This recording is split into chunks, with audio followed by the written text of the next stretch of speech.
Hi there, welcome back to Stitchling Studio. Today I'm going to be showing you how to make this butterfly baby in its own little cocoon.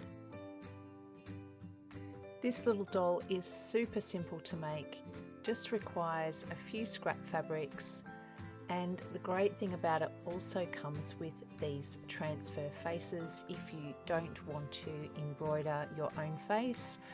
In this tutorial, I'm going to show you the embroidered version. So let's get started. Once you've printed out your pattern pieces, and by the way, I have the pattern link in the description below if you want to grab yours now and print it out and sew along with me. I'm just showing you now how to cut out the face piece on the pattern for the doll. Now I am using all scrap things that I've got. This little leftover top is a perfect knit for the body, and I like to just gather all the fabrics together and look at the colours and how they work together before I start cutting.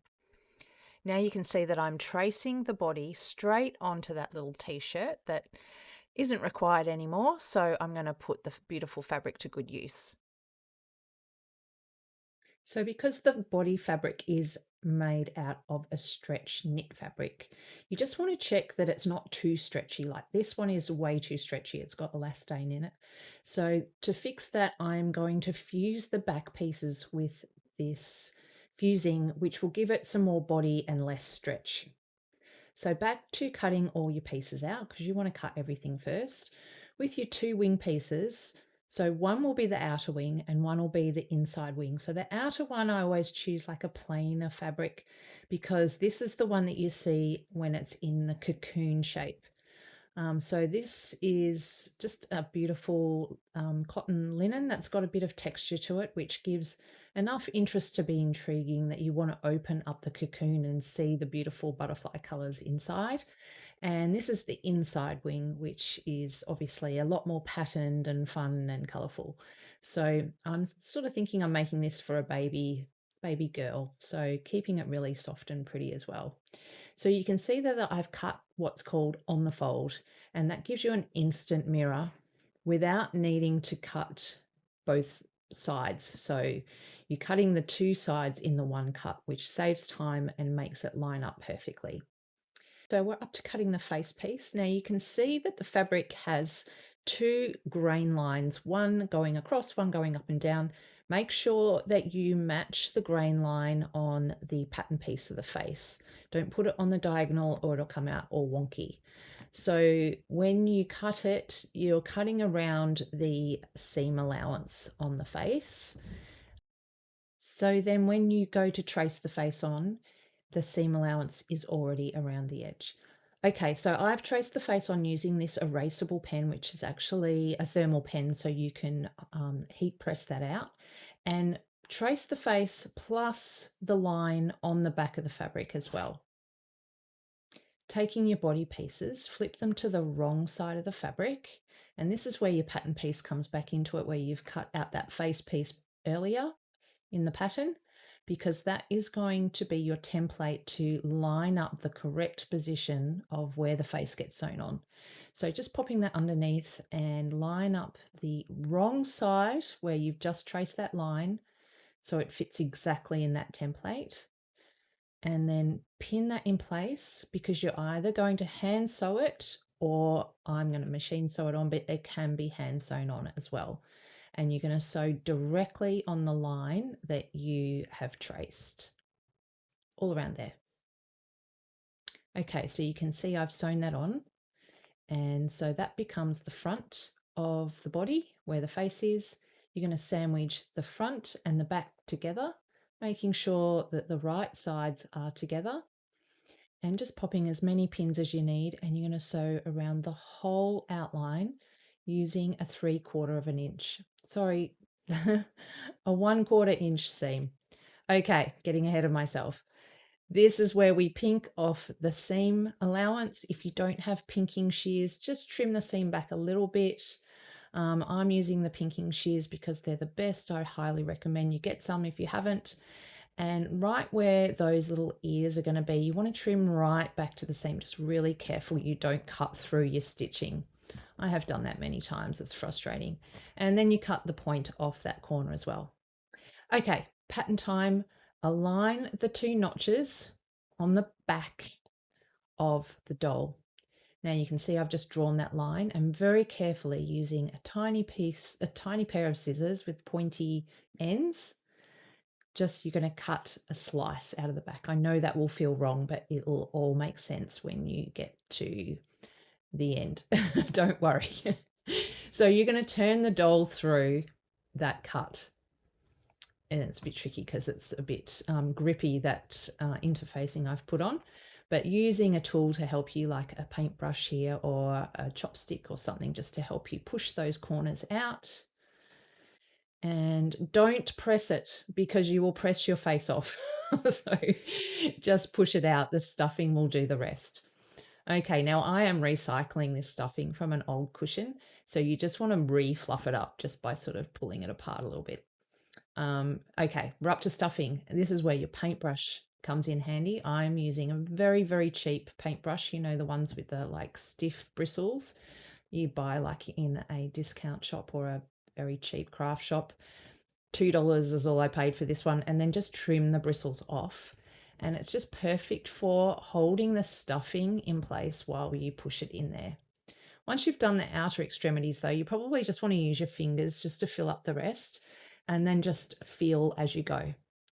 Right, I'm knotting my end of my thread on my needle. Now we don't have to be too precious about this seam because the wings are actually going to cover up the whole back part of the doll.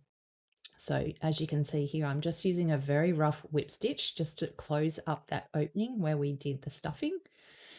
And so long as it's secure, that's all you need to worry about. Just knotting that and disappearing the thread into the doll. Okay, now we're up to a very fun but tricky part. Okay, so you have to go slow and carefully here because you're going to cut the face out. Not the whole face, just the top part that's covering the face. So getting your tiny little scissors and just taking little snips until you can see the face underneath. I get my thumb right under there to make sure I don't accidentally cut the actual face piece. And then you're just going to snip all the way around that seam, fairly close and very neatly until the whole face is revealed. There she is. And done. So get your embroidery threads out at this point. We're going to embroider the face. As I said, I'm going to show you the embroidered version, but in the pattern, you'll actually receive the printed artwork where you can put it on with a transfer, which you'd need to buy. And I've got all of that recommendation in the actual tutorial as well, if you'd prefer just to heat transfer the face on where it's already done for you. I think there's a choice of 8 different little faces. But if you love embroidering and doing hand detail, then embroidering the face is really lovely as well. So I have chosen a black to do the eyes just because it will stand out. I think I used 2 strands there. I usually use 2 strands for something, a doll of this size. And as you can see, I'm going in through the back where the wings are going to cover up all the mess. So you don't have to worry about the knots showing at the back because the wings will literally cover the whole thing. That will be made evident at the end. And now I've just done a little whip stitch all around that face. You can use another stitch like a blanket stitch or something, but just a decorative stitch just to finish off that raw edge. And now I'm going in with a really pretty glitter floss for the little antennae on the face. I just think this gives it a little touch of magic. And I'm using a back stitch for all of the embroidery. And if you're not familiar with the different types of embroidery stitches, you can grab my ebook, which is available on the Stitchling Studio website.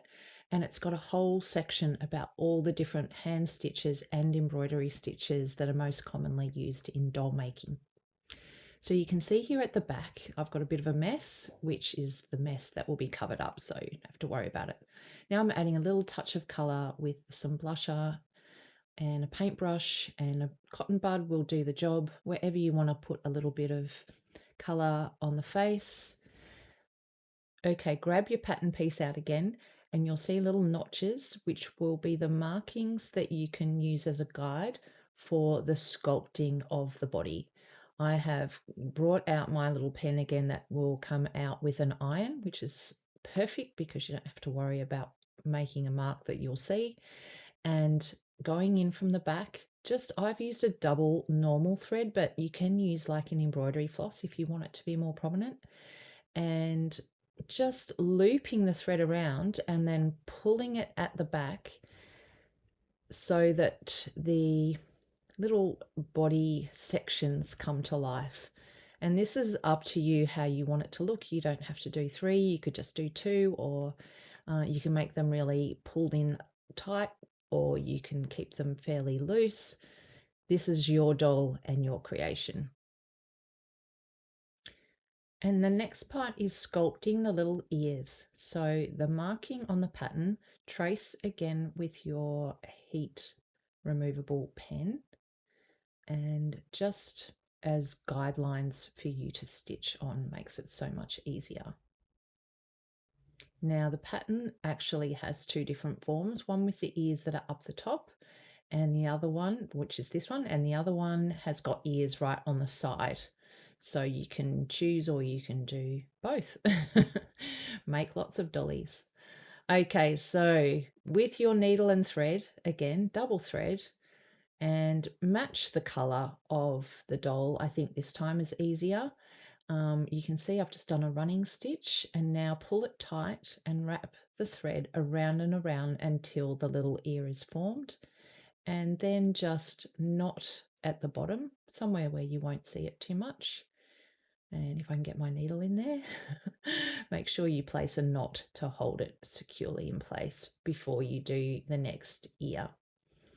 And I'm actually doing them as separate ears because otherwise one side might pull over on the other if you just took your needle straight over to the other side. So we're going to repeat the process on the other side. So just taking little running stitches all the way around your pen marking. You don't have to go like right into the doll, just through the fabric is fine. And then you pull it so it all gathers up. Once it's gathered up, then wrap the thread around to hold a neat little pom-pom ear in place. Doing the knot at the end is my least favourite, but probably the most essential. Otherwise it all comes undone. And see what I mean? Yeah, that looks better.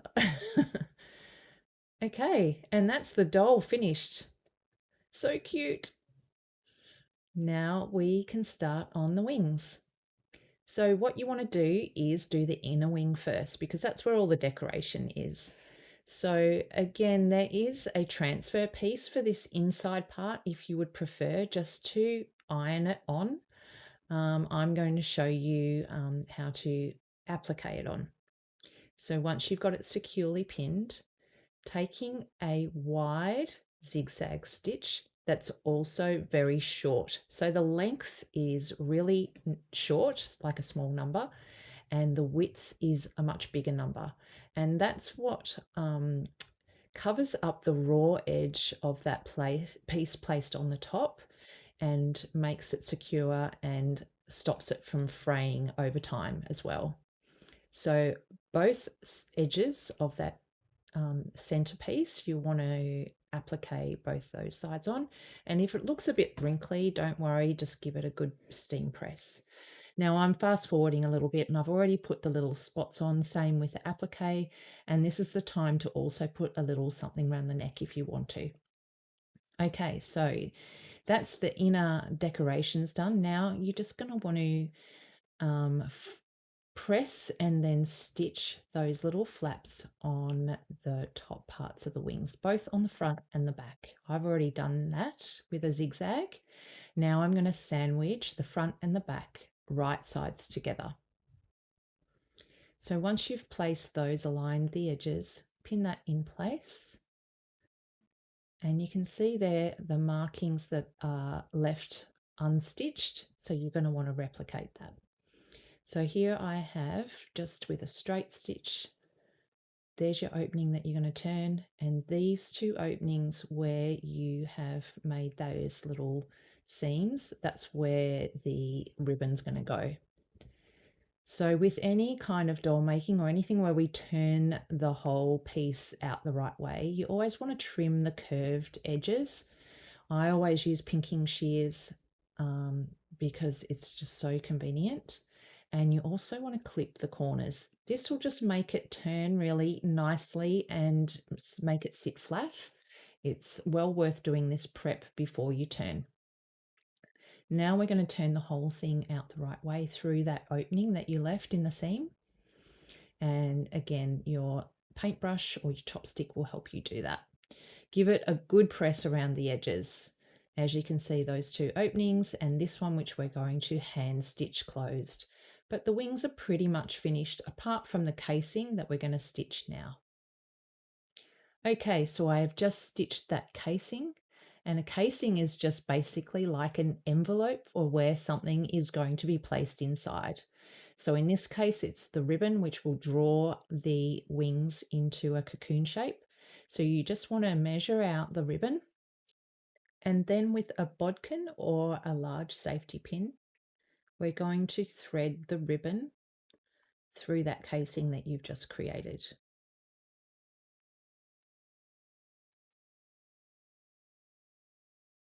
Just be really careful when you bring it out the other side. Don't give it a good hard pull where you pull the other edge into the center.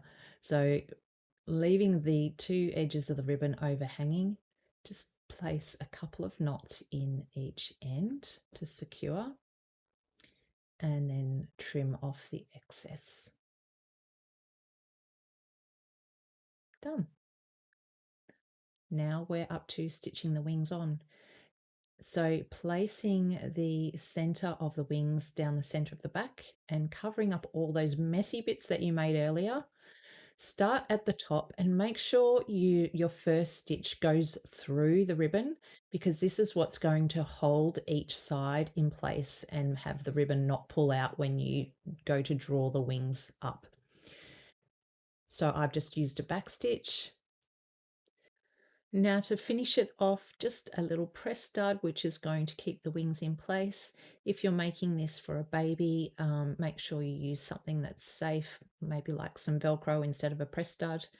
And here I'm just showing you how we cocoon her, where you pull the drawstring in on the wings, wrap them around in a snug little blanket, secure it with the press stud, and she is transformed into a cocoon. I hope you've enjoyed this video, and I hope you enjoy making all the Stitchling Studio dolls. Stay tuned for more videos coming soon, and thanks for watching.